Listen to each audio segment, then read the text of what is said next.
प्राचीन भारत और महान हिंदू सभ्यता का अध्ययन करने से कुछ न कुछ गूढ़ विद्याओं का पता चलता है।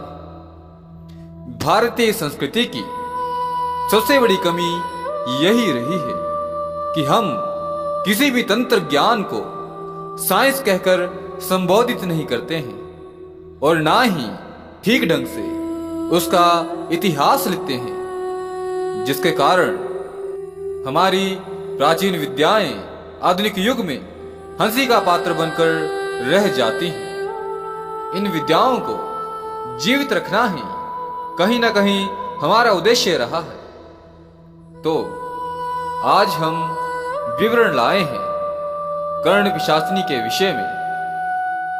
कौन है कर्ण पिशाचिनी? किसी ने कहा कि यह देवी का तामसिक रूप है, तो किसी ने इसे यक्षिणी बताया, परंतु वास्तविकता इसके बिल्कुल उलट है।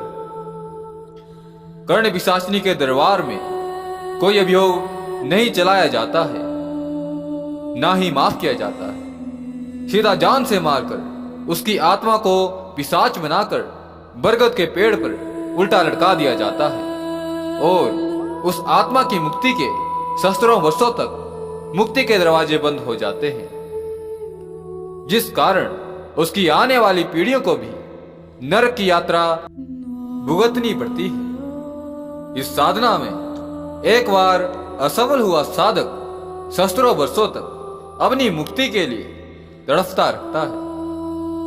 सबसे बड़ा सवाल, आखिर कर्ण पिशाचिनी रहती कहां है? पिशाच की तरह इसका रहने का ठिकाना भी शमशानों में होता है। हम चाहकर भी इसे पूजा स्थली में स्थान नहीं दे सकते हैं। इसकी आदतें पिशाच जैसी हैं, जैसे कि रात को भटकना, रक्त प्राशन करना, जान ले लेना। इसका रूप भी पिशाच के जैसा भयंकर होता है। देवी देवताओं जैसा इसको देखकर हमें प्रसन्नता नहीं होती है, बल्कि भय व्याप्त होता है। उसे देख लेने वाला कई रातों तक सो नहीं सकता है। इसके आभूषण नहीं होते हैं और ना ही ये सोना पहनती है। इसकी ऊर्जा की तरंगे बहुत ताकतवर होती हैं। इसके बदन से नित्य रक्त की गंध आती है, जिससे साधक को उल्टी आ सकती है। अपने आसपास इसका अस्तित्व होने पर साधक बेचैन सा हो जाता है।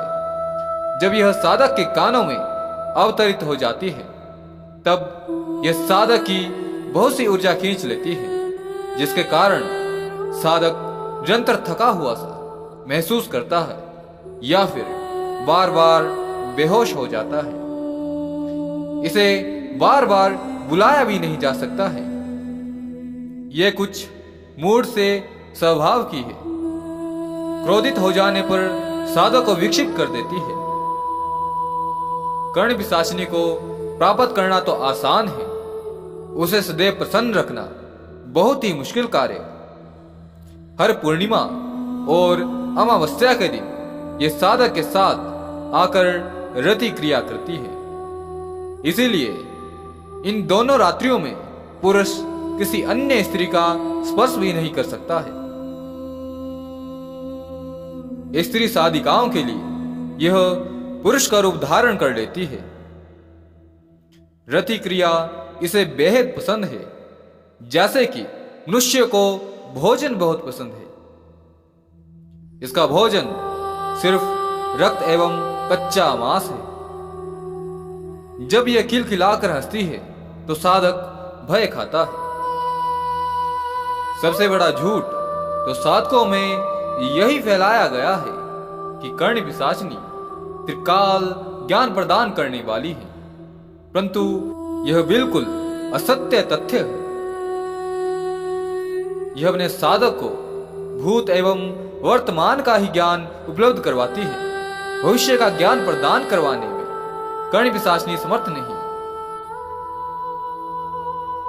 अज्ञान के अंधे कुएं में डूबे साधक इन साधनाओं की ओर अग्रसर हो जाते हैं, जिसके परिणाम न तो इतिहास में शुभ रहे हैं और ना ही भविष्य में शुभ रहने वाले हैं।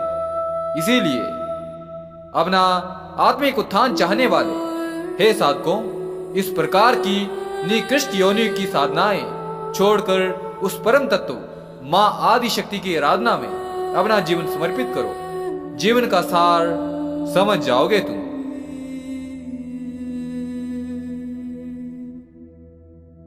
मुझे आशा है कि यह वीडियो आपके लिए अवश्य ही ज्ञानवर्धक साबित होगी। यदि आप हमारे प्राचीन तंत्र ग्रंथों का अध्ययन करना चाहते हैं तो डिस्क्रिप्शन बॉक्स में जाकर उनका अवश्य अवलोकन कर सकते हैं।